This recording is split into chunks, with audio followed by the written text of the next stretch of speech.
Porvorim Ethernet एक्सप्रेसाच्या गुदेवाक उजो 2.5 कोटीच्या सुमार लुकसाण उजो कसो लागलो तें अजून स्पष्ट जाल्लें ना. पुलीस चौकशी जावची म्हूण थंय कामाक आशिल्ल्या स्टाफाची मागणी. हांव इथरनेट एक्सप्रेसाचो स्टाफ. सो तुमकां सांगपाक म्हटल्यार आयज आमच्या गोडावनान बॅकयार्डान आमच्या हांगा तो उदक लागलो रातचा. So this instance happened in the morning at around in between 7 to 7:30.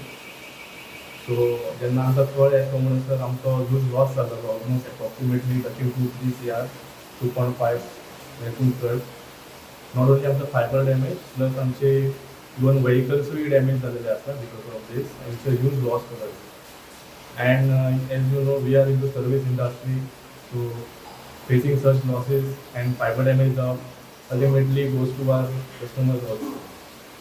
So we have already asked the police to do the investigation, like whether it is a deliberate act done by someone or it is an act natural calamity or anything. So I'm just waiting for the investigation report of police department. So त्याच्यानंतर आमकां कळटलें की whether it was a natural calamity or someone has done it deliberately. प्रुडंटा खातीर सौरव शिरोडकार.